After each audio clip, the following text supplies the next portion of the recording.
Friends, ఈ video నచ్చినట్టయితే like చేయండి, సబ్స్క్రైబ్ చేయండి. యువరాజ్ రాలేదని ఇంతకు కౌశిక్కి కేదార్ నిన్ను వజ్రా పార్టీ ఎక్స్పోర్ట్ సిఈఓగా అపాయింట్మెంట్ చేసేస్తున్నాను అని నువ్వు ఈ పేపర్స్ పైన సంతకం చేసేసే కేదార్ అని కొన్ని పేపర్స్ని కేదార్ చేతికి ఇస్తుంది. ఇక ధాత్రి కూడా సంతకం చెయ్యమని కేదార్కి సైగ చేస్తూ ఉంటుంది. కేదార్ చాలా సంతోషంగా ఆ పేపర్స్పై సైన్ చేస్తూ ఉంటాడు. అప్పుడే యువరాజ్ అక్కడికి వచ్చి కేదార్ చేతిలో ఉన్న పేపర్స్ని గాల్లో విసిరికొట్టేస్తూ ఉంటాడు. యువరాజ్, నువ్వు వచ్చేసావా, నువ్వు బ్రతికే ఉన్నావా అని కౌశిక్కి చాలా సంతోషపడుతూ ఉంటుంది.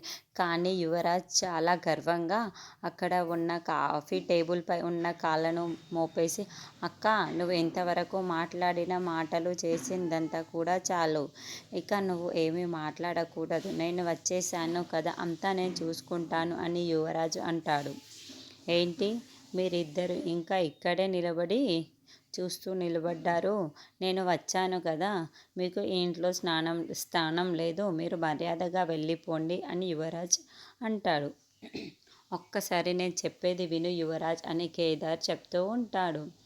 ఇంకా ఏంటి నీతో మాటలు? మర్యాదగా వెళ్తారా, లేకపోతే మెడబట్టుకొని బయట గెంటేయానా అని యువరాజ్ కేదార్ షర్టు పట్టుకొని ఉంటాడు. ఇక వెంటనే కౌశిక్కి యువరాజ్ని గట్టిగా అరుస్తూ ధాత్రికి కోపం వస్తూ ఉంటుంది. అయితే ఈ లోపల యువరాజ్ని కౌశికి అడ్డుకోవడంతో ధాత్రి కాస్త కూల్ అవుతూ ఉంటుంది.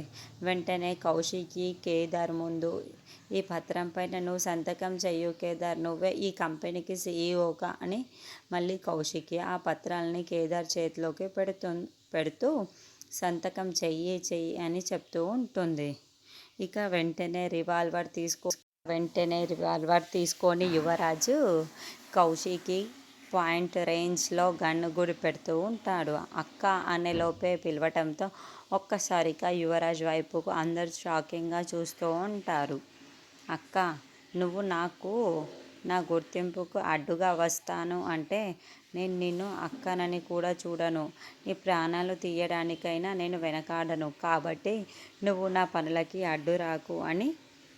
అడ్డు వచ్చావనుకో, అసలు నేను ఆలోచించను, నీ ప్రాణాలు తీయడం ఖాయం అని చెప్పి రివాల్వర్ గురి పెట్టడంతో కేదార్, ధాత్రి, కౌశికి అందరూ షాకింగ్గా చూస్తూ ఉండిపోతారు.